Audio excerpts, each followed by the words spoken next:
Hello friends, Sindhu Bhairavi சீரியலில் என்ன நடக்குதுன்னு பார்க்கலாம் வாங்க. வீடியோவை ஸ்கிப் பண்ணாமல் கடைசி வரைக்கும் பாருங்கள். இப்போ நம்ம சிவா எஸ்சிக்கோட ஷர்ட்டை பயங்கர கோவமாக பிடிச்சிக்கிட்டு பல்லார்னு கன்னத்துலேயே 4 அறை விடுறாங்க. எவ்வளோ நேரம்டா உன்கிட்ட நான் கேட்டுக்கிட்டு இருக்கிறது? நீயும் என் அம்மாவும் கோவிலில் என்ன பேசுனீங்கன்றதை வாயால் நீ இப்போ சொல்ல போகிற. அப்படி இல்லைன்னா உன் வாயெல்லாம் அடித்து பஞ்சர் ஆக்கிடுவான் பார்த்துக்கோ அப்படின்னு சொல்லிட்டு சிவா கோவமாக பேசுகிறாங்க. உடனேங்க எஸ்சிக்கு பயந்து நடுங்குறாங்க. அன்னபூர்ணி அக்கா, தயவு செஞ்சு என்னை விட சொல்லுங்கக்கா, நாங்கள் 2 பேரும் எதுவும் பேசலக்கா அப்படின்னு சொல்லிட்டு மழுப்பை தான் பார்க்குறாங்க. ஸோ அப்போ தான் காயத்ரி வராங்க. உடனே இங்கே எசக்கிக்கு ஒரு அறை விடுறாங்க. உனக்கெல்லாம் கொஞ்சம் கூட அசிங்கமாகவே இல்லை. நான் கோவில் நகை எல்லாமே திருடி ஜெயிலுக்கு போயிட்டு வந்திருக்கேன். அது மட்டும் இல்லாமல் இன்னும் எவ்வளோ தான் நீ கெட்டது செஞ்சு வச்சுருக்கன்னு எனக்கு தெரியல. அம்மன் விஷயத்துலேயே நீ விளையாடிட்ட. உன்னெல்லாம் ஏன் தான் கல்யாணம் பண்ணிக்கிட்டணும்னு இப்போ நினச்சா எனக்கே அருவருப்பாக இருக்குது. சி, நீலாம் எதுக்காக உயிரோடு இருக்க? ஒழுங்கு மரியாதையா நீயும் சித்தியும் என்ன பேசுனீங்கன்றதை ஒழுங்காக சொல்லிடுடா அப்படின்னு சொல்லிட்டு இங்கே நம்ம காயத்ரி வந்து சொல்கிறாங்க. உடனே இங்கே நம்ம எசிக்க இருந்துட்டு, காயத்ரி நான் சொல்கிறத கேளு காயத்ரி, நாங்கள் எதுவும் பேசலை காயத்ரி, நான் ரொம்ப நல்லவன் காயத்ரி. ஆமாம்மா, நீ எவ்வளோ பெரிய நல்லவனு எனக்கு நல்லாவே தெரியும். சி, இப்படி நல்லவன் சொல்கிறதுக்கு உனக்கு வெக்கமா இல்லை அப்படின்னு சொல்லிட்டு சைகையாகவே பேசுகிறாங்க. ஸோ உடனே சிவா இருந்துட்டு, காயத்ரி நீ கொஞ்சம் ரிலாக்ஸ் ஆகிரு காயத்ரி, நான் பார்த்துக்கிறேன். சொல்ல போறியா இல்லை உன் வாயை உடைக்கட்டுமாடா அப்படின்னு சொல்லிட்டு கேட்கவும், அப்போ கூட எவ்வளோ அடி அடித்தாலுமே எசைக்கு வாயிலிருந்து எந்த ஒரு உண்மையுமே வெளியே வரலை. ஸோ இங்கே மகா இருந்துட்டு, அக்கா என்னக்கா நீங்கள் பார்த்துக்கிட்டே இருக்கீங்க, நாங்கள் தான் எதுவும் பேசலன்னு சொல்லிட்டு சொல்கிறோம் இல்லைக்கா, எதுக்காக இப்படி எல்லார் முன்னாடியும் வச்சு எங்கள் 2 பேரையும் இப்படி அவமானப்படுத்துறீங்க அப்படின்னு சொல்லிட்டு எங்கள் மகா வந்து பேசுகிறாங்க. ஸோ அன்னபூர்ணி இருந்துட்டு, சிவா என்னையா சிவா இப்படி பண்ணிக்கிட்டு இருக்க, என்ன பேசுனாங்கன்றதை நீயே சொல்லியா அப்படின்னு சொல்லிட்டு கேட்குறாங்க. அப்போ தான் எங்கள் நம்ம சிவா இருந்துட்டு, இங்கே பாருங்கள் பிரியம்மா, நான் இது பணத்தை திருடினது சிந்து கிடையாது, அது என் அம்மா தான், அதுக்கான ஆதாரம் எல்லாமே என்கிட்ட இருக்குது அப்படின்னு சொல்லிட்டு ஃபோனில் அந்த ஆதாரத்தையுமே காட்டுறாங்க. ஸோ அதை பார்த்துட்டு இங்கே நம்ம அன்னபூர்ணி பயங்கரமாக ஷாக் ஆகுறாங்க. ஏன்னா ரொம்ப நம்பிக்கை வச்சுருந்தாங்க நம்ம அன்னபூர்ணி மகா மேலே. தன்னோட கூட பிறந்த தங்கச்சி மாதிரி தான் இப்போ வரைக்குமே நம்ம அன்னபூர்ணி வந்து மகாவை பார்க்குறாங்க. ஸோ அந்த ஸ்தானத்தில் பார்த்த இவங்க இப்படி பண்ணிட்டாங்களேன்றது ரொம்ப ரொம்ப நம்ம அன்னபூர்ணிக்கு மனசு கஷ்டமாக இருக்குது. பயங்கர அதிர்ச்சியில் பார்க்குறாங்க. அதாவது ரூம்குள்ளே போகிறது, அதுக்கப்புறம் ரூமுக்கு வெளியே இருந்து வந்து இந்த பணத்தை எடுத்துக்க காட்டினதுன்னு சொல்லிட்டு இது எல்லாத்தையுமே வீடியோ ரெக்கார்டாக இங்கே நம்ம சிவா காட்டுறாங்க. பயங்கர அதிர்ச்சி. இங்கே மகா மனசுக்குள்ளே நினைக்கிறாங்க, போச்சு முடிஞ்சு, இதுக்கப்புறமும் நம்ம இந்த வீட்டில் இருக்க முடியாது, இந்த அன்னபூர்ணி கழுத்தை பிடிச்சி வெளியே தள்ள போகிறா அப்படின்னு சொல்லிட்டு எங்கள் மகா பயந்து கிடக்குறாங்க. ஸோ இப்போது என்னையா சொல்கிற சிவா அப்படின்னு சொல்லிட்டு அன்னபூர்ணி பயங்கர அதிர்ச்சியாக கேட்குறாங்க. ஆமாம் பெரியம்மா, நீங்கள் நினைக்கிற மாதிரி என் அம்மா, சி, என் அம்மான்னு சொல்கிறதுக்கு எனக்கு அருவருப்பாக இருக்குது. இவங்க வயத்தில் நான் ஏன் பிறந்தானே இருக்குது. இதை விட ஒரு முக்கியமான விஷயம் என்ன அப்படின்னா, அவங்க 2 பேருமா கோவில் என்ன பேசிக்கிட்டாங்க தெரியுமா? அது வந்து பெரியம்மா, அது எப்படி என் வாயில் சொல்கிறதுன்னு எனக்கு தெரியல பெரியம்மா அப்படின்னு சொல்லிட்டு இங்கே நம்ம சிவா வந்து தயங்குறாங்க அந்த விஷயத்த சொல்கிறதுக்கே. ஸோ அன்னபூர்ணி இருந்துட்டு, எதுவாக இருந்தாலும் தைரியமாக சொல்லு சிவா அப்படின்னு சொல்லிட்டு உடனே நம்ம சிவா இருந்துட்டு அதையுமே வீடியோ ரெக்கார்டாக காட்டுறாங்க. இந்த எஸ்ஐக்கு வந்து நகையை திருடினதுக்கு காரணம் அவனுக்கு பின்னாடி இருக்கிறது மகா அம்மா தான். இவங்க சொல்லி தான் அம்மனோட நகையை திருடி சிந்து மேலே பழிய போட்டிருக்காங்க. இவங்க பிளான் பண்ணி இதை செஞ்சுருக்காங்க அப்படின்னு சொல்லிட்டு நம்ம சிவா வந்து எல்லா விஷயத்தையுமே ஆதாரபூர்வமாக எல்லார் முன்னாடியுமே நிரூபிச்சிடுறாங்க. ஸோ ஒட்டுமொத்த ஃபேமிலியே பயங்கர அதிர்ச்சியாக தான் நிற்கிறாங்க. ஸோ சிந்துக்குமே இது அதிர்ச்சியாக தான் இருக்குது. சின்னதாக லைட்டாக டவுட் இருந்தாலும் மிகப்பெரிய ஷாக் தான் எல்லாருக்குமே. உடனேங்க மகா போச்சு முடிஞ்சு தலைமலை கை வச்சுக்கிறாங்க. உடனேங்க நம்ம அன்னபூர்ணி பயங்கர ஆக்ரோஷமாக கோவமாக வந்து இங்கே மகா முன்னாடி நிற்கிறாங்க. மகா, நீ இப்படி ஒரு கேவலமான காரியத்தை செய்வேன்னு சொல்லிட்டு நான் கொஞ்சம் கூட எதிர்பார்க்கல. சி, இவ்வளோ பெரிய விஷயத்த செஞ்சுட்டு என் முன்னாடி நீ எப்படி உன் முகத்தை காட்டிக்கிட்டு வந்து நிற்கிறேன்னு எனக்கு தெரியல அப்படின்னு சொல்லிட்டு பல்லாருன்னு ஒரு அறை விடுறாங்க. பயங்கர கோவமாக நிற்கிறாங்க. நம்ம மகா இருந்துட்டு, எப்படியாவது அன்னபூர்ணி அக்காவோட மனசை பேசி சமாதானம் செஞ்சிடணும், நம்ம இந்த வீட்டிலே இருந்துடணும், அன்னபூர்ணி அக்கா எந்த ஒரு பெரிய முடிவு எடுத்துடக்கூடாது, விபரீதமான முடிவை எடுத்து நம்மளுக்கு கொடூரமான தண்டனை கொடுத்துடக்கூடாதுன்னு சொல்லிட்டு மகா வந்து பயங்கரமாக யோசிக்கிறாங்க. ஸோ உடனேங்க மகா இருந்துட்டு, அக்கா அக்கா நான் சொல்கிறது கேளுங்கக்கா, அது வந்துக்கா அது வந்து சிந்துவை எப்படியாவது இந்த வீட்டை விட்டு துரத்தணும்னு நினச்சேங்க்கா. நான் எதுக்காக வீட்டை விட்டு துரத்தணும்னு நினச்சேன், அவள் பொய்க்காரி, ஃப்ராடுக்காரி, அவன் நம்ம சிவாவை ஏமாற்றி கல்யாணம் பண்ணிக்கிட்டால, அதான் அவள் இந்த வீட்டில் இருக்கக்கூடாது, அவள் வீட்டை விட்டு போனாதான் சிவாவுக்குமே ஒரு நல்ல வாழ்க்கை அமையுன்றதுக்காக தான் நான் இப்படி ஒரு விஷயத்த செஞ்சேன்க்கா. தயவு செஞ்சு இதை நீங்கள் தப்பாலாம் எடுத்துக்காதீங்க, இதெல்லாம் என்னுடைய கேரக்டர் கிடையவே கிடையாது, எல்லாத்தையுமே நம்ம சிவாவோட நல்லதுக்காக தான் செஞ்சேங்க்கா அப்படின்னு சொல்லிட்டு, அடச்சி வாயை மூடு போதும், இதுக்கப்புறமும் நீ போய் பேசாத, உன் முகத்தை பார்க்குறதுக்கே எனக்கு அருவருப்பாக இருக்குது, நீ இவ்வளோ பெரிய கேவலமான வேலையை செஞ்சுட்டு எவ்வளோ தைரியமாக அந்த வீட்லேயே இருந்திருக்க. அப்போவே நினச்சேன், நம்ம வீட்டில் உள்ளவங்களால தானே சிசிடிவி ஃபுட்டேஜ் கேமராவை ஆஃப் பண்ண முடியும், ஒயரை கட் பண்ண முடியும், மற்றவங்களுக்கு யாருக்கும் இது டீட்டெயிலாக தெரியாது அப்படின்ற மாதிரிலாம் நான் யோசித்தேன். ஆனால் உன் மேலே சின்னதாக கூட நான் சந்தேகப்படவே இல்லை, ஏன்னா உன் மேலே அந்தளவுக்கு நம்பிக்கையும் பாசத்தையும் நான் வச்சுட்டு இருந்தேன். உன்னை நான் என்னைக்காவது உன்னை தப்பாக நடத்தியிருக்கேன்னா, உன்னை என் கூட பிறந்த தங்கச்சியாக தான் நான் நடத்திருக்கேன். நீ அதை கொஞ்சம் கூட புரிஞ்சுக்கவே இல்லைல்ல.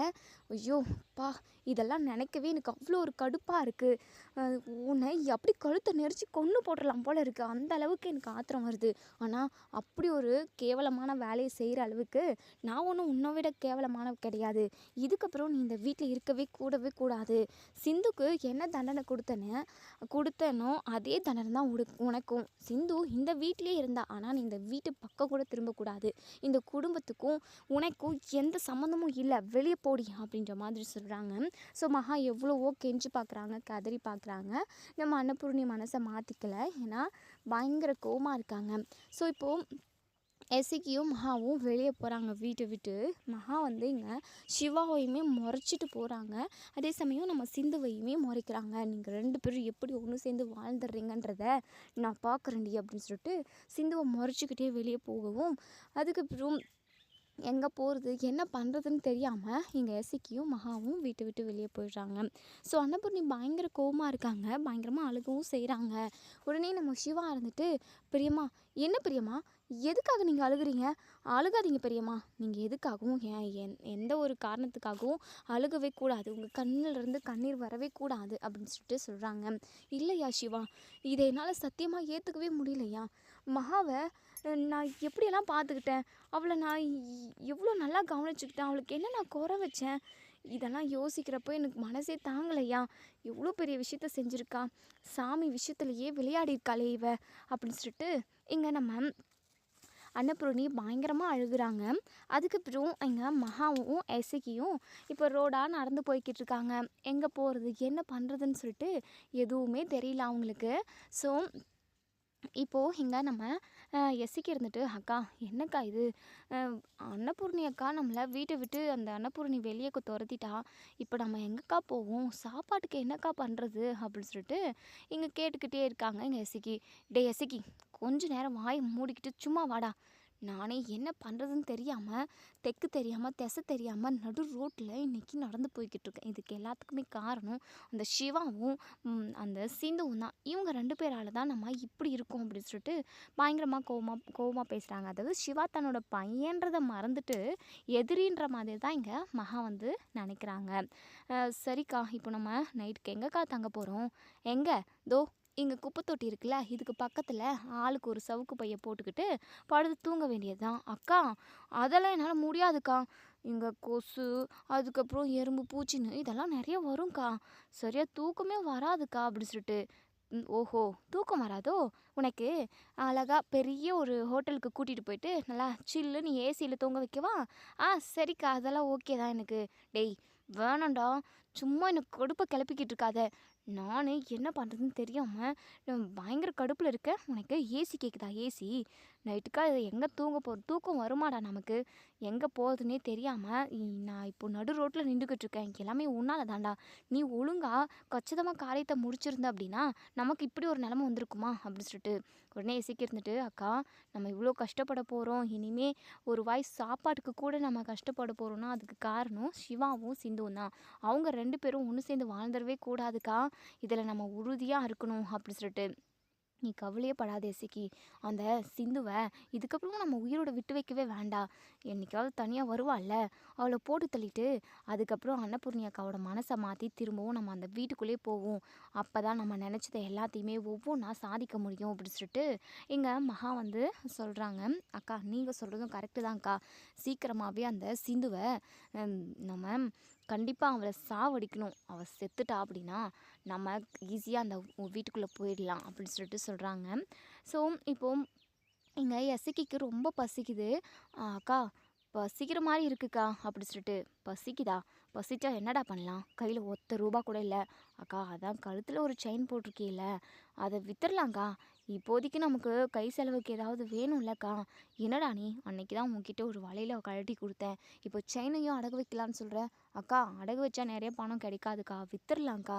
டேய் டேய் உன்னை என்ன சொல்லி திட்டுறதுன்னு எனக்கு தெரியலடா. அக்கா பின்ன என்னக்கா பண்ண முடியும்? இப்போ எனக்கு நிறைய பசிக்குது. பக்கத்துலேயே ஹோட்டலுக்கா பிரியாணிலாம் போட்டிருக்காங்க. வயிறு நிறைய சாப்பிட்டு யோசித்து என்ன பண்ணலான்றத பிளான் பண்ணலாமே அப்படின்னு சொல்லிட்டு ஹெசிக்கு வந்து சொல்லுவோம். மகா இருந்துட்டு வேறு வழியே இல்லை, சரி வா இந்த நகையை எங்கே வாங்கிப்பாங்கன்னு போய் பார்த்து நகையை விற்றுட்டு பணத்தை வச்சு ஏதாவது ஒரு கொஞ்ச நாளைக்கு ஓட்டுவோம். அதுக்குள்ளே இந்த அதாவது நகையை விற்கிற காசு காலியாகிறதுக்குள்ளே நம்ம அன்னபூர்ணியோட வீட்டுக்குள்ளே போயிடணும். அதுக்கான பிளானை தாண்டா பண்ணணும் அப்படின்னு சொல்லிட்டு சொல்கிறாங்க. சரிங்கக்கா அப்படி சொல்லிட்டு இப்போது நம்ம மகா வந்து கழுத்தில் இருந்து அந்த செயினை கலட்டுறாங்க. கரெக்டான சமயத்தில் ரெண்டு பேரும் வண்டியில் முகமூடி போட்டுட்டு வராங்க. மகாவோட கையில் இருக்கிற அந்த செயினை அதாவது பிடுங்கிக்கிட்டு போயிடுறாங்க. ஸோ உடனேங்க நம்ம மகா டேய் டேய் ஐயோ போச்சு போச்சு என் நகையெல்லாம் போச்சு, டேய் எசிக்கி அங்கே பாருடா போய் பிடிடா. அக்கா அவங்க பாருக்கா மின்னல் வேகத்தில் போயிட்டாங்க, எப்படிக்கா பிடிக்க முடியும்? டேய் என்னடா இது, உன்னால தான் இந்த நகையை நான் கழட்டினேன், இல்லை கழுத்துலையாவது இருந்திருக்கும். அக்கா கழுத்தில் இருந்திருந்தா உங்களோட நிலமையை கொஞ்சம் யோசிச்சு பாருங்க. டேய் என்னடா? ஆமாக்கா கழுத்தில் மட்டும் போட்டுக்கிட்டு இருந்திருந்தீங்க அப்படின்னா அந்த நகையை பிச்சு கொண்டு அதாவது பிச்சு பிடுங்கிட்டு போகிறப்போ கண்டிப்பாக உங்கள் கழுத்தெல்லாம் காயம் போட்டிருக்கும். அது மட்டும் இல்லாமல் ரத்தமெல்லாம் வந்துருக்குக்கா. என்னால் தான் நீங்கள் தப்பிச்சிங்க. நீங்கள் மட்டும் கழுத்தில் போட்டுக்கிட்டு இருந்திருந்தீங்க அப்படின்னா அவ்வளோதான், உங்கள் உயிருக்கே ஆபத்தாக இருந்தாலும் இருந்திருக்கும். டேய் என்னடா இசைக்கு என்னென்னமோ சொல்லிக்கிட்டு இருக்க? ஆமாக்கா உங்கள் உயிரை நான் காப்பாற்றிட்டேன். வேறு என்னக்கா பண்ணுறது? கழுத்தில் இருந்த செயினையும் அவங்க பிடுங்கிட்டு போயிட்டாங்க. ஐயோ சாப்பாட்டுக்கு என்னக்கா பண்ணுறது அப்படின்னு சொல்லிட்டு இங்கே எசிக்கு வந்து பசியில் ரொம்பவே டென்ஷனாக இருக்கவும் பக்கத்தில் கல்யாணம் நடந்துக்கிட்டு இருக்கு. ஸோ இந்த கல்யாண வீட்லையாவது நம்ம போய் சாப்பிடுவோம் அப்படின்னு சொல்லிட்டு போகிறாங்க. போனால் அங்கே பந்தியில் சாப்பாடு இல்லை, எல்லா சாப்பாடும் காலி ஆகிடுது. ஸோ வேறு வழியே இல்லாமல் சாப்பிட்டுக்கிட்டு ஒரு சிலவங்கெல்லாம் மிச்சம் மீதி வச்சுருந்துப்பாங்க இல்லையா, அந்த எச்சத்து இலையிலேயே போய் உட்காந்து இங்கே எசிக்கு வந்து சாப்பிட்றாங்க. உடனே மகா இருந்துட்டு டேய் டேய் என்னடா எந்திரிடா, என்ன பண்ணிக்கிட்டு இருக்க நீ? போய் யாரோ சாப்பிட்டு வச்ச இலையில மிச்சம் வச்சுருக்க சாப்பாடு சாப்பிட்டுக்கிட்டு இருக்க, எந்திரிச்சு வாடா எசிக்கு, இதெல்லாம் வேண்டாண்டா வாடா, எங்கேயாவது நம்ம ஹோட்டலில் எது வேலை செஞ்சு அதில் வர காசு மூலமாக நம்ம சாப்பிட்டுக்குவோம் வாடா அப்படின்னு சொல்லிட்டு. அக்கா இப்போ எனக்கு கொள்ள பசிக்கா, நான் இதை சாப்பிட்டு வந்துடுறேனே, கிச்சன்னு இப்போல்லாம் பார்த்துக்கிட்டு இருக்க முடியாதுக்கா, ரொம்ப பசிக்குதுக்கா அப்படின்னு சொல்லிட்டு. உடனேங்க எஸ்சிக்கு சொன்னதுமே நம்ம மகார் 4 திட்டி கூட்டிகிட்டு வந்துடுறாங்க. ஸோ ஏதாவது வேலைக்கு போகலாம் அப்படின்னும் யோசிக்கிறாங்க. இன்னொரு சைடு இங்கே நம்ம பைரவி இருந்துட்டு அன்னபூர்ணிக்கிட்ட இங்கே பாருங்கக்கா பாருங்கத்த, இங்கே இனிமேல் நீங்கள் மகாத்தையை பற்றி நீங்கள் யோசிக்க கூட கூடாது. அவங்க ஒரு ஆள் இந்த வீட்டில் இருந்ததை நீங்கள் மறந்துடுங்க. அப்போ தான் நீங்கள் பழச எதுவும் யோசிக்காமல் ரிலாக்ஸாக இருக்க முடியும். இப்படியே நீங்கள் நடந்ததவே யோசிச்சுக்கிட்டு இருந்தீங்க அப்படின்னா உங்கள் உடம்புக்கும் தான் ஆபத்து. தயவு செஞ்சு நடந்த எதையுமே நினைக்காதீங்க, நடக்க போகிறத நினைங்க அப்படின்னு சொல்லிட்டு இங்கே நம்ம பைரவி வந்து ஆறுதல் சொல்லிக்கிட்டு இருக்காங்க. அப்போ தான் இங்கே நம்ம சிவாவோட அத்தை பொண்ணுமே வராங்க. ஸோ இங்கே அவங்க வந்து ஆண்டி என்ன ஆண்டி ஏன் இவ்வளோ அப்செட்டாக இருக்கீங்க? சரி வீட்டில் நடந்த எல்லாமே எனக்கு தெரியும் ஆண்டி, நீங்கள் அதுக்காக தான் அப்செட்டாக இருக்கீங்களோன்னு எனக்கு புரியுது. அதுக்காக நடந்தவே நினச்சிட்டு முடியுமா? நீங்கள் ரிலாக்ஸ் ஆகணும் அப்படின்னா நம்ம எங்கேயாவது போகணுமே. ஆறுமுகம் அப்படின்னு சொல்லிட்டு ஆறுமுகம்னு கூப்பிட்ட உடனே இங்கே நம்ம ஆறுமுகம் ரூம்லேருந்து அப்படியே காற்றா பறந்து ஓடி வராங்க. இது எல்லாத்தையுமே நம்ம பைரவி வந்து நோட் பண்ணுறாங்க. உடனே இங்கே நம்ம ஆறுமுகம் வந்து அப்படியே பைரவி இருக்காங்கன்னு சொல்லிட்டு இன்னுமே நிறைய எக்ஸ்ட்ராவாக வழிகிற மாதிரி பண்ணுறாங்க. சொல்லுமா அப்படின்னு சொல்லிட்டு அழகாக மரியாதையாக கூப்பிடுறாங்க. ஆறுமுகம் ஆண்டி ரொம்ப அப்செட்டாக இருக்காங்க. நம்ம எல்லாருமே நம்ம தோப்புக்கு போயிட்டு வரலாமா? தோப்புக்கு போயிட்டு இளநீ சாப்பிட்டுட்டு மாங்காய் பழம் சாப்பிட்டுட்டு அதுக்கப்புறம் இந்த காட்டு நெல்லிக்காய் கூட நீங்கள் மரம் வச்சுருந்தீங்கள்ல, அதெல்லாம் சின்ன சின்ன ஃப்ரூட்ஸ் எல்லாம் சாப்பிட்டுட்டு ஜாலியாக என்ஜாய் பண்ணிட்டு வரலாமா? ஆன்ட்டி வீட்டிலே இருந்தாங்க அப்படின்னா அவங்களுக்கு கண்டிப்பாக அது இதுன்னு ஏதாவது யோசிச்சுக்கிட்டே அவங்க ரொம்ப கவலையாக இருப்பாங்க. நம்ம எல்லாருமே போவோமா ஆறுமுகம், நீங்கள் எங்களை கூட்டிகிட்டு போகிறீங்களா அப்படின்னு சொல்லிட்டு. கண்டிப்பாக கண்டிப்பாக கூட்டிகிட்டு போகிறேன். உங்களை கூட்டிகிட்டு போகாமல் நான் எங்கே போகிறேன். அது மட்டும் இல்லாமல் அம்மாவோட மனசு சாந்தமாகணும், அதுக்கு நம்ம தோப்பு தான் கரெக்டாக இருக்கும் அப்படின்னு சொல்லிட்டு இங்கே நம்ம ஆறுமுகம் வந்து இப்போ வீட்டில் உள்ள ஒட்டுமொத்த பேரையுமே இங்கே தோப்புக்கு தான் கூட்டிகிட்டு போகிறாங்க. இப்போது இங்கே நம்ம அன்னபூரணியோட மைண்ட் செட் மகா நினப்பாவே தான் இருக்குது. இவ்வளோ பெரிய கேவலமான வேலையை செஞ்சுருக்காளே அப்படின்ற ஒரு நினப்பு மட்டும்தான் ஓடிக்கிட்டே இருக்குது. உடனே இங்கே நம்ம இது சிவா வராங்க. இங்கே பாருங்கம்மா, நீங்கள் எப்போ பார்த்தாலும் இப்படியே இதவே யோசிச்சுக்கிட்டு இருக்காதீங்கம்மா. நடக்கிறது எல்லாமே நல்லதுக்குன்னே நினைப்போம். அது மட்டும் இல்லாமல் தரிசு நிலத்துல தான் நம்ம சூரியகாந்தி பூ விதைச்சிருந்தோம்ல, அந்த நிலத்துல நான் இப்போது வாழை நடலான்னு இருக்கேன். வாழை செடி நட்டு அதில் நிறைய ப்ராஃபிட் பார்க்கலான்னு சொல்லிட்டு பைரவி தான் ஐடியா கொடுத்துருக்கா. அது நம்ம செய்யலாமாம்மா அப்படி சொல்லிட்டு. கண்டிப்பாயா, உனக்கு எது கரெக்டாக வரும், உன்னால் எது செய்ய முடியுமோ அதை நீ தாராளமாக செய்யா. என்கிட்ட எதுக்காகயா இதெல்லாம் கேட்டுக்கிட்டு இருக்க? இல்லை பெரியம்மா, நீங்கள் உங்கள் வாயால் ஒரு வார்த்தை சொன்னீங்க அப்படின்னா அது நல்லா இருக்கும்ல பிரியம்மா, அதுக்காக தான் அப்படின்னு சொல்லிட்டு சொல்கிறாங்க. ஸோ இப்படியே எல்லாமே பேசிக்கிட்டு இருக்காங்க. பேசிக்கிட்டு இருக்க டைம்லேயே இங்கே நம்ம அன்னபூர்ணி இருந்துட்டு, சிவா, நம்ம வீட்டில் நிறைய கெட்டது நடந்துருச்சு, என்னென்னமோ நடக்கக்கூடாது எல்லாமே நடந்துருச்சு. அதனால் நான் என்ன சொல்ல வரேன்னா, சொல்லுங்கள் பெரியம்மா, எதுவாக இருந்தாலும் சொல்லுங்கள். இல்லை சிவா, நான் சந்தோஷப்படணும், பழசை எல்லாத்தையுமே மறந்துட்டு நான் சந்தோஷமாக நிம்மதியாக இருக்கணும்னா நம்ம வீட்டில் ஒரு நல்ல காரியம் நடக்கணும், ஒரு ஃபங்க்ஷன் மாதிரி நடக்கணும் அப்படின்னு சொல்லிட்டு. பெரியம்மா, நீங்கள் சொல்கிறதும் கரெக்டு தான் பெரியம்மா, என்ன ஃபங்க்ஷன் பண்ணலாம் அப்படின்னு சொல்லிட்டு. இல்லையா, நீ உன் அத்தை பொண்ணை கல்யாணம் பண்ணிக்கணும், அதுதான் எனக்கு ரொம்ப சந்தோஷமாக இருக்கும். அந்த ஒரு விஷயம் நடந்தது அப்படின்னா உன்னுடைய வாழ்க்கையுமே சரியான, அதாவது நல்ல வாழ்க்கை அமைச்சு கொடுத்துட்டோம் அப்படின்ற ஒரு நிம்மதியும் சந்தோஷமாக எனக்கு கிடைக்கும். அதை நினச்சிக்கிட்டே நான் என் காலத்தை ஓட்டிடுவேன்யா. தயவு செஞ்சு இதுக்கு மட்டும் நீ ஒத்துக்கணும்யா அப்படின்னு சொல்லிட்டு. பெரியம்மா, அது வந்து பெரியம்மா, நீங்கள் தான் எனக்கு ஒரு வருஷம் டைம் கொடுத்துருக்கீங்களே, போகட்டும் பெரியம்மா, கண்டிப்பாக நல்லதே நடக்கும் அப்படின்னு சொல்லிட்டு பேசிக்கிட்டு இருக்காங்க. இன்னொரு சைடு இங்கே நம்ம எசக்கியும் நம்ம மகா இவங்க 2 பேருமே ஹோட்டலுக்கு போயிட்டு அதாவது மாவாட்டுற வேலையை செஞ்சுட்டு ஆளுக்கு 4 இட்லி கொடுக்குறாங்க. ஸோ 4 இட்லியை சாப்பிட்டுட்டு அப்பாடான்னு இருக்குது. ஏன்னா கொலை பசினா என்னன்னே தெரியாமல் நம்ம அன்னபூர்ணி இவங்க 2 பேரையுமே வச்சுருந்துருப்பாங்க போல்.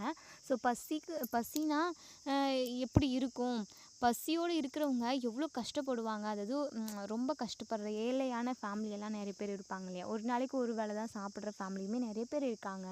ஸோ அந்த மாதிரி ஃபேமிலியெல்லாம் எப்படியெல்லாம் கஷ்டப்படணுன்றத இப்போது இங்கே நம்ம மகாவும் எசக்கியும் புரிஞ்சுக்குப்பாங்க. அதே சமயம் அன்னபூர்ணி நம்மளை எவ்வளோ வசதியாக வச்சுக்கிட்டாங்கன்றதையுமே அவங்க புரிஞ்சுப்பாங்கன்னு சொல்லலாம். ஸோ இப்போது இங்கே நம்ம மகா இருந்துட்டு, எசக்கி, நமக்கு வயிறு நிறைய சாப்பாடு கிடச்சிருக்கு, நம்ம 2 பேருமே சாமிக்கு போயிட்டு நன்றி சொல்லிட்டு வருவோம் வா அப்படின்னு சொல்லிட்டு கூட்டிகிட்டு போகிறாங்க ஒரு கோவிலுக்கு. ஸோ கோவிலுக்கு போயிட்டு சாமி கும்பிட்றாங்க. பூசாரியுமே அர்ச்சனை தட்டு கொண்டு வந்து முன்னாடி காட்டுறாங்க. இங்கே நம்ம மகாவும் எசக்கியும் அது தொட்டு கும்பிட வரப்போ அந்த பூசாரிக்கு அதாவது சாமி வந்துடுது. ஸோ அம்மன் வந்து சாமியாக அதாவது அந்த சாமியார் மேலே இறங்குறாங்க. ஸோ உடனே அந்த தட்டெல்லாம் பறந்து போய் டேய் அப்படின்னு சொல்லிட்டு கத்துறாங்க நம்ம சாமியார். ஸோ இப்படி ஒரு சத்தம் கேட்டதுமேங்க நம்ம எசிக்கு வந்து அந்த பக்கத்தில் உள்ள பில்லர் மேலே ஏறிடுறாங்க. நம்ம மகா பயந்துக்கிட்டு ஒரு கொஞ்ச தூரம் பின்னாடி வாக்கில் போயிடுறாங்க. உடனே இங்கே சாமியார் இருந்துட்டு, இங்கே பார் தாயி, இங்கே வா தம்பி, நீயும் வாடா அப்படின்னு சொல்லிட்டு 2 பேருமா கூப்பிட்றாங்க. இங்கே எசக்கிக்கு அப்படியே அள்ளு கிளம்புது, படப்படன்னு இருக்குது, பயந்து நடுங்குறாங்க. வாடான்னு சொன்னேன் அப்படின்னு சொல்கிறாங்க. இப்போ உடனே இங்கே எசக்கியும் மகாவும் கிட்ட வராங்க. இப்போது சாமியார் வந்து 2 பேரோட தலைமுடியையும் பிடிச்சிக்கிட்டு பேய் ஆட்டுறாங்க. ஐயோ சாமி, என்ன சாமி, எதுக்காக இப்படி ஆட்டுன்னு ஆட்டுறீங்க, எங்களுக்கு ரொம்ப பயமாக இருக்குது சாமி, இப்படிலாம் பண்ணாதீங்க சாமி, ஒரு வேளை சாப்பாடு கிடச்சிச்சே அதுக்கு சாமிக்கு நன்றி சொல்லிட்டு போகலான்னு வந்தால் நீங்கள் என்னடனா எங்களை இப்படி கொடுமை பண்ணுறீங்க அப்படின்னு சொல்லிட்டு மகா வந்து கேட்குறாங்க. ஸோ சாமியார் இருந்துட்டு நீங்கள் பண்ண பழி பாவத்துக்கு தான் இப்போது நீங்கள் சாப்பாடு இல்லாமல் தெரு தெருவாக பிச்சைக்காரங்க மாதிரி ரோடாக நடு ரோட்டில் நடந்துக்கிட்டு இருக்கீங்க. நீங்கள் இன்னும் கொஞ்ச நாளைக்கு இப்படியே தான் இருப்பீங்க. நீங்கள் பண்ண தப்பை எல்லாத்தையுமே உணர்கிற வரைக்கும் அந்த ஆத்தா அந்த அம்மன் உங்களை இந்த மாதிரி ஒரு இக்கட்டான சூழ்நிலைக்கு தான் கொண்டு வரும். இந்த கஷ்டங்களை எல்லாத்தையுமே நீங்கள் தெரிஞ்சுக்கணும். சாப்பாடு இல்லைன்னா வயிறு எப்படி கத்தோன்றதையுமே தெரிஞ்சுக்கணும். அது மட்டும் இல்லாமல் நல்லவங்களுக்கு, அதாவது நமக்கு நல்லது செய்கிறவங்களையும் நமக்கு கெடுதலே செஞ்சாலே அவங்களுக்கு நல்லது தான் செய்யணுன்ற மனப்பான்மை உங்களுக்குள்ளே வரணும். உங்களை அன்னபூரணி அம்மா எப்படியெல்லாம் கவனிச்சுக்கிட்டாங்க, உங்களை வசதியாக வாழ வச்சாங்க. அந்த அம்மாக்கே துரோகம் பண்ணிட்டு வந்துட்டீங்களே. அது மட்டும் இல்லாமல் நீங்கள் எக்கச்சக்கமான தப்புகள் செஞ்சுருக்கீங்க. இதுக்கு எல்லாத்துக்குமா சேர்த்து அந்த ஆத்தா உங்களுக்கு தண்டனை கொடுப்பா. நீங்கள் சாப்பாடு இல்லாமல் சோறு தண்ணி இல்லாமல் நடு ரோட்டில் கஷ்டப்பட்டுக்கிட்டு இருக்கணும். வேலை செஞ்சு சாப்பிட்லான்னு நினைக்கிறப்போ உங்களுக்கு வேலை கிடைக்காது. இப்படி உங்களுக்கு நிறைய கஷ்டத்தை அந்த ஆத்தா கொடுப்பா. இது எல்லாத்தையுமே நீங்கள் அனுபவிச்சதுக்கப்புறம் தான், நீங்கள் அதாவது செஞ்ச தப்பை உணர்ந்ததுக்கப்புறம் தான் அந்த ஆத்தா மனசு வச்சா மட்டும்தான் நீங்கள் பழைய நிலைமைக்கு போக முடியும். அப்படி இல்லை, நீங்கள் பண்ண தப்பை உணரல, பழி வாங்கணுன்ற எண்ணத்தோடு தெரிஞ்சுக்கிட்டு இருந்தீங்க அப்படின்னா உங்களை கடைசி வரைக்கும் இந்த ஆத்தா நடுத்தெருவில் தான் சுத்த விடுவா அப்படின்னு சொல்லிட்டு அந்த சாமியார் ஆக்ரோஷமாக சொல்கிறாங்க. உடனே எசக்கி மகாவும் கையெழுத்து கும்பிட்டு, ஐயோ இனிமேல் நாங்கள் ஒரு எறும்புக்கு கூட துரோகம் நினைக்க மாட்டோம், நாங்கள் நல்லது மட்டும்தான் நினைப்போம், மற்றவங்களுக்கு நல்லது மட்டும்தான் செய்வோம் அப்படின்ற மாதிரியெல்லாம் மகாவும் எசக்கியும் பேசுகிறாங்க. ஸோ இப்போது உடனே இங்கே அந்த சாமியார் இருந்துட்டு பக்கத்தில் உள்ள வேலை எடுத்துக்கிட்டு, டேய் நீங்கள் மட்டும் ஏதாவது தப்பு செய்யணும்னு நினச்சிங்க அப்படின்னா கூட அந்த நிமிஷமே உங்ககிட்ட பத்திரகாளியாக வந்து நான் நிற்பேன்டா அப்படின்னு சொல்லிட்டு பயங்கர ஆக்ரோஷமாக கத்தி பேசுகிறாங்க அந்த சாமியார். ஸோ உடனே இங்கே எசக்கியும் மகாவும், ஐயோ எங்கள் மனசு அளவில் கூட நாங்கள் மற்றவங்களுக்கு துரோகம் நினைக்கணும்னு நினைக்கவே மாட்டோம், கண்டிப்பாக நாங்கள் இனிமேல் திருந்தி நல்லவங்களாக வாழ்வோம். அது உங்களுக்கே தெரியும்ல, நீங்கள் எங்கே இருந்தாலும் கண்டிப்பாக நான் அதை கவனிச்சுக்கிட்டே தான் இருப்பேன். நீங்கள் என்ன செய்கிறீங்க, யாருக்கு என்ன பண்ணிக்கிட்டு இருக்கீங்க, இனி என்ன பண்ண போகிறீங்கன்றது எல்லாமே எனக்கு தெரியும். பார்த்து நடந்துக்கோங்க, இல்லைனா ஆத்தாக்கு கோவம் வந்துடும் தெரிஞ்சுக்கோங்க அப்படின்னு சொல்லிட்டு பயங்கர கோவமாக பேசிட்டு அந்த ஆத்தா வந்து மலையேறி போயிடுறாங்க. ஸோ இப்போது உடனே இங்கே எசக்கியும் மகாவும் இனிமேல் கோவில் பக்கமே திரும்பக்கூடாதுன்னு சொல்லிட்டு 2 பேருமா பயந்து நடுங்கி ஓடிக்கிட்டு இருக்காங்க. அதுக்கப்புறம் ரொம்ப தூரம் ஓடி போய் மூச்சு வாங்கிக்கிட்டு அப்பாடான்னு சொல்லிட்டு ஒரு இடத்துல உட்காடுறாங்க. இன்னொரு சைடு இங்கே நம்ம சிந்து இருந்துட்டு சிவா கிட்ட வந்து, டாக்டரே நீங்களும் உங்கள் பெரியம்மாவும் பேசிக்கிட்டு இருக்கிறத நான் கேட்டுக்கிட்டு தான் இருந்தேன் டாக்டரே. உங்கள் அத்தை பொண்ணு சுவாத்தியை அதான் உங்கள் பெரியம்மா கல்யாணம் பண்ணிக்க சொல்கிறாங்கல்ல, நீங்கள் தான் மறுப்பு சொன்னீங்கன்றதுமே எனக்கு நல்லா தெரியும். நீங்கள் 2 பேரும் என்ன பேசிக்கிட்டு இருந்தீங்களோ நான் பார்த்தேன். இங்கே பாரு டாக்டரே, உன்னுடைய சந்தோஷம் தான் என்னுடைய சந்தோஷம். அது மட்டும் இல்லாமல் அதே மாதிரி அதாவது உங்கள் பெரியம்மாவோட சந்தோஷமும் என்னுடைய சந்தோஷம்தான். நான் கடைசி வரைக்கும் ஒரு மூலையில் உங்கள் வீட்லேயே நான் இருந்துட்டு போகிறோம், வேறு அதாவது ஒரு வேலைக்காரியாக. ஆனால் உங்கள் பெரியம்மா அதான் அன்னபூர்ணி அத்தை சந்தோஷப்படுற மாதிரி ஒரு விஷயம் நடக்கணும் அப்படின்னா உங்களுக்கும் சுவாதிக்கும் கல்யாணம் நடக்கணும். நீங்கள் 2 பேரும் கல்யாணம் பண்ணிக்கோங்க டாக்டரே, எனக்கு ஒரு பிரச்சனையும் இல்லை டாக்டரே அப்படின்னு சொல்லிட்டு இங்கே நம்ம சிந்து தயங்கிக்கிட்டே நம்ம சிவா கிட்ட சொல்கிறாங்க. உடனே சிவாவுக்கு பயங்கரமாக கோவம் வருது. போதும் நிறுத்து சிந்து, என்ன நீ இப்படியெல்லாம் பேசுகிற வேலை வச்சுக்காத சரியா? நான் எப்போவுமே உன் கூட ஒன்று சேர்ந்து வாழணும்னு தான் நினைக்கிறேன். உன்னை தவிர நான் வேறு யாரையுமே மனசளவில் கூட நினச்சி பார்க்க மாட்டேன். பெரியம்மா எனக்கு 1 வருஷம் டைம் கொடுத்துருக்காங்க. கண்டிப்பாக அந்த 1 வருஷம் முடியிற வரைக்குமே எனக்கு உன்னுடைய நினப்பு மட்டும்தான் இருக்கும், சுவாத்தியை கல்யாணம் பண்ணிக்கணும்னு சொல்லிட்டு என் மனசுக்கு ஒரு மூலையில் கூட நான் நினச்சி பார்க்க மாட்டேன். அதை மட்டும் மனசில் வச்சுக்கோ நீ சரியா? இதுக்கப்புறம் இப்படி ஒரு வார்த்தை வெளியே வரக்கூடாது. நீயும் நானும் ஒன்று சேர்ந்து சந்தோஷமாக வாழணும். அதுக்கான நேரம் எல்லாமே நெருங்கிக்கிட்டு வரப்போ நீ நடனா இப்படி பேசிக்கிட்டு இருக்க? இங்கே பாரு சிந்து, இதுக்கப்புறம் நீ இப்படியெல்லாம் நினைக்கவே கூடாது. கடைசி வரைக்கும் நீயும் நானும் ஒன்று சேர்ந்து சந்தோஷமான ஒரு வாழ்க்கையை நம்ம வாழ தான் போகிறோம். அதுக்காக நம்ம கொஞ்ச நாள் வெயிட் பண்ணுவோமே அப்படின்னு சொல்லிட்டு இங்கே நம்ம சிவா வந்து சொல்கிறாங்க. இதை கேட்டு சிந்து ரொம்ப சந்தோஷப்படுறாங்க. ஆனால் இதை கேட்ட சுவாதிக்கு பயங்கரமாக டென்ஷன் ஆகுது. இப்போல்லாம் சுவாதிக்கு கொஞ்சம் கொஞ்சம் நம்ம சிவா மேலே லவ் அஃபெக்ஷன் வர ஆரம்பிச்சிருச்சு. ஸோ அவங்கள கல்யாணம் பண்ணிக்கிட்டு சந்தோஷமாக வாழணும் அப்படிங்கிற மாதிரியுமே இங்கே நம்ம சுவாதி யோசிக்க ஆரம்பிச்சிட்டாங்க. ஸோ அப்படி இருக்கிறப்போ சிந்துவை எப்படியாவது சிவா கிட்டேருந்து பிரிச்சிடணும் அப்படிங்கிற யோசனையுமே இங்கே ஸ்வாதிக்கு வரதான் செய்யுது. ஸோ ஸ்வாதியோட நினப்பு எண்ணம் எல்லாமே தப்பாக இருக்குது. ஸோ அவங்களோட மனசில் உள்ள ஆசைகள் நிறைவேறவே கூடாது. அதாவது சிந்துவும் சிவாவும் தான் ஒன்று சேர்ந்து வாழணும் அப்படின்னு நினைக்கிறவங்க இந்த வீடியோ கீழே கமெண்ட் பண்ணி தெரிவிங்க. அதே சமயம் நம்ம சேனலை சப்ஸ்கிரைப் பண்ணிக்கோங்க. மறக்காமல் பெல் ஐக்கானையும் கிளிக் பண்ணிக்கோங்க. வீடியோ பிடிச்சிருந்தா ஒரு லைக் பண்ணிவிட்டு போயிடுங்க. தேங்க்யூ.